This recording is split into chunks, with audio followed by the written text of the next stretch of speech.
Good afternoon and welcome to Younib TV Live at 1. My name is Alphonce Ouma, and today, being the 11th of December 2025, we have a wide array of stories prepared for you covering political issues, county affairs, social matters, and much more here on Younib TV. Before we commence, let's first take a look at the top stories making the headlines.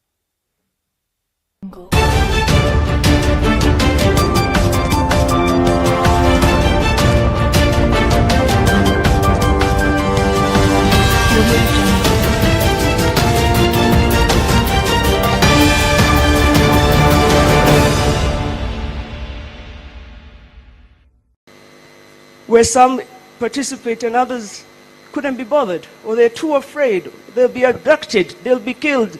Even if they vote, it will be stolen. We cannot live in a society like that.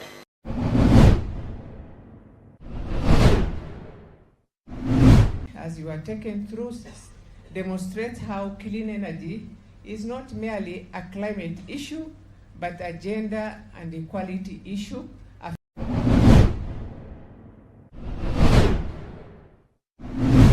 Watu wengi tuko hapa wala ambao hawana vitambulisho, lakini ukienda huko mnajaza fomu ya uongo.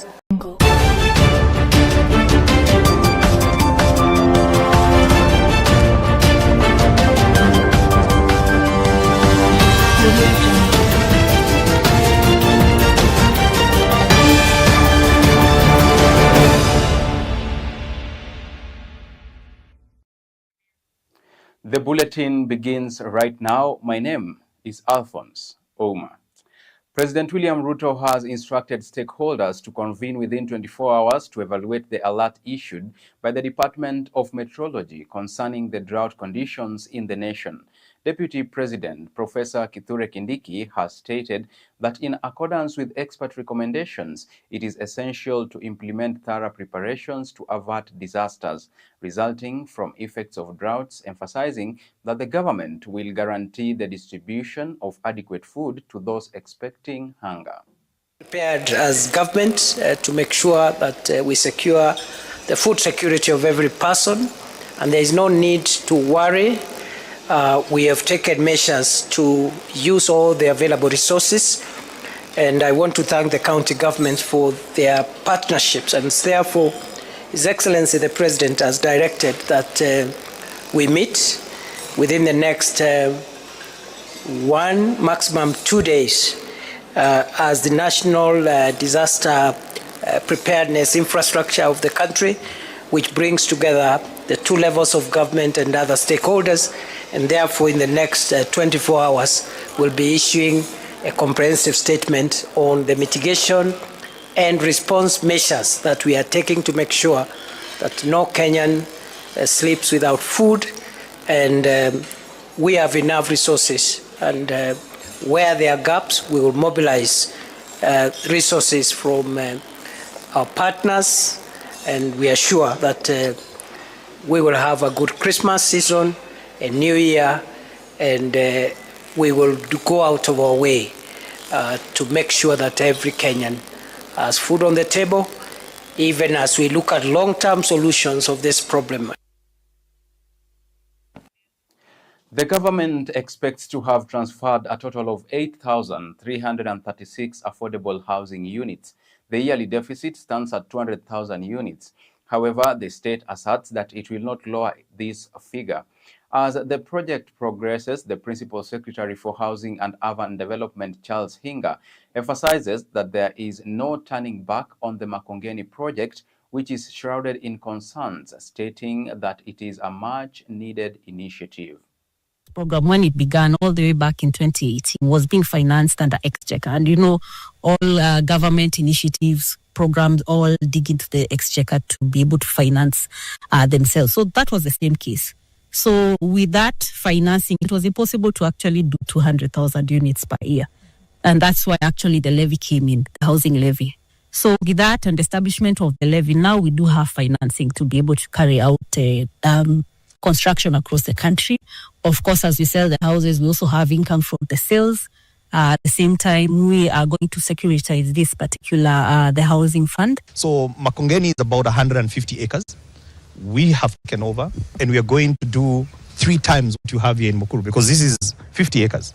But even in other places where we have less number of units, we make sure that all the social amenities that make this to be a high quality lifestyle living are available.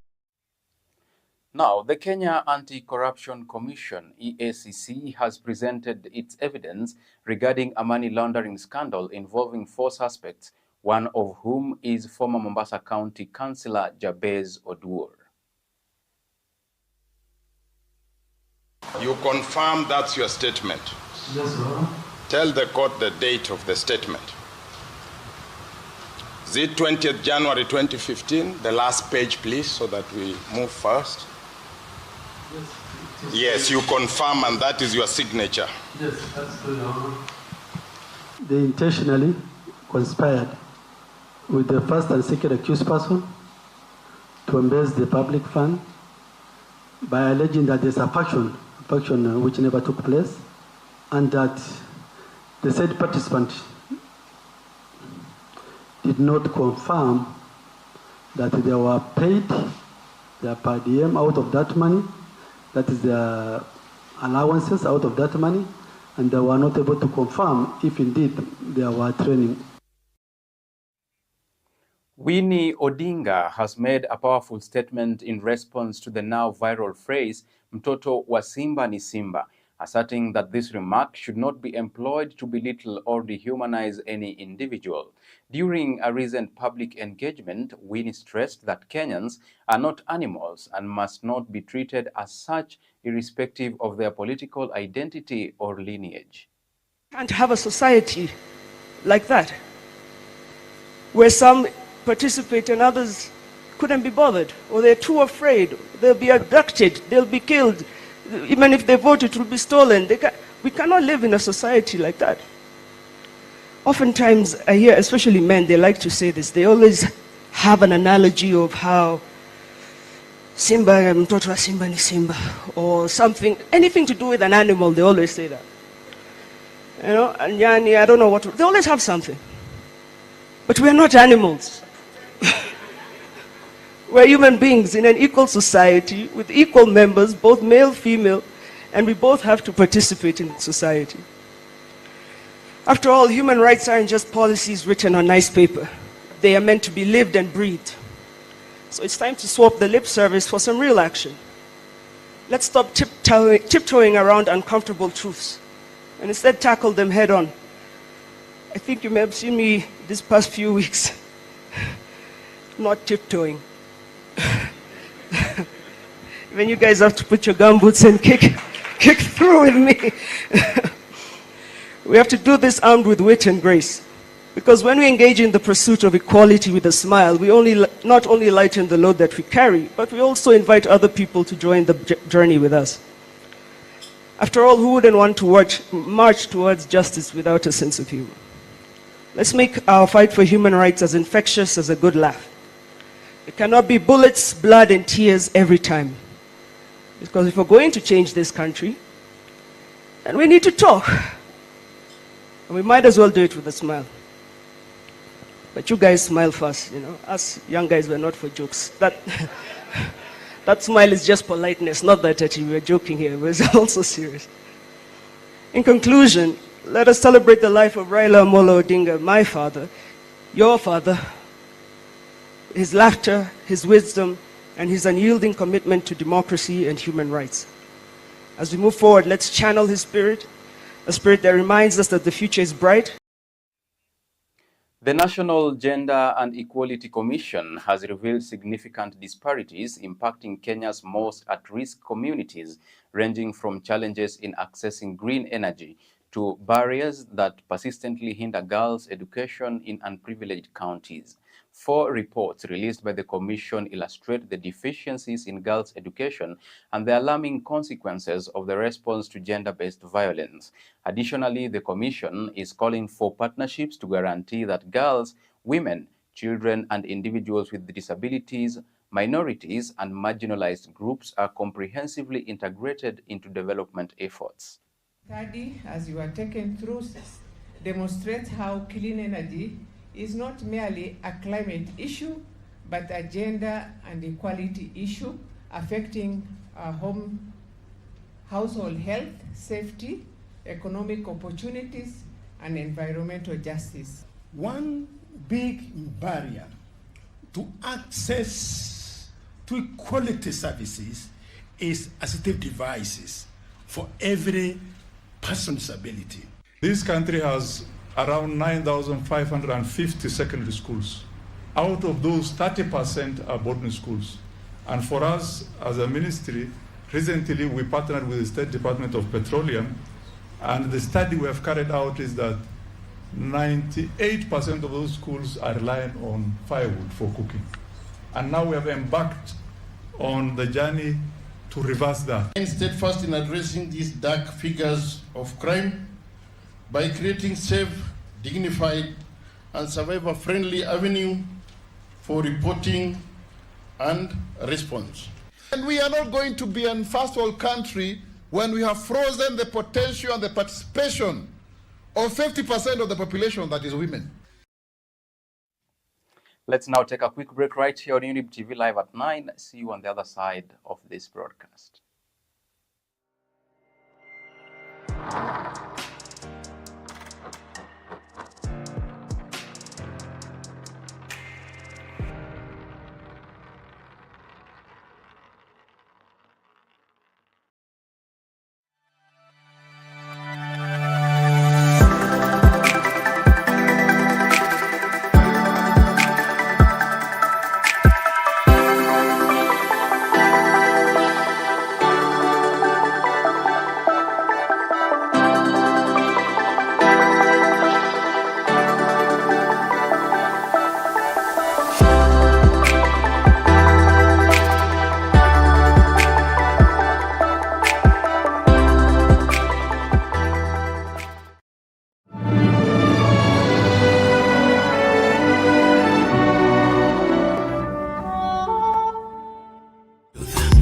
Ever the best.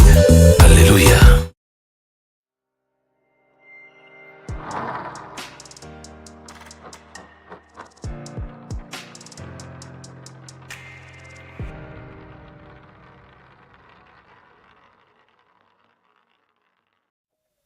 Welcome back. Apologies for mentioning Younib TV Live at 9. It is 1 p.m. news.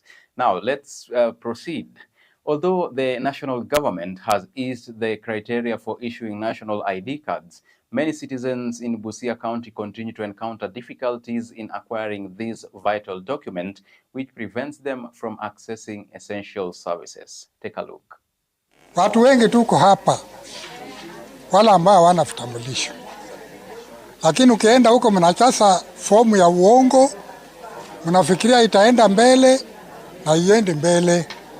Utakuta majina tofauti haionekani na ingine inaonekana. Sasa mnashangaanga ile inaonekana inakuanga ya watu wakina nani. Watu wamekuwa sasa wanataka kupata huduma, ukienda wapi nasema leta kitambulisho. Sasa kitambulisho hakuna. Wako watu wengi sana ambao hawana vitambulisho. Sasa wakina mama, vijana wamemaliza miaka 18, lakini wakienda wanaandikisha fomu. Lakini hiyo fomu sijui inaenda Nairobi au inabakia wapi. Sasa ninashindwa ni nini mbaya.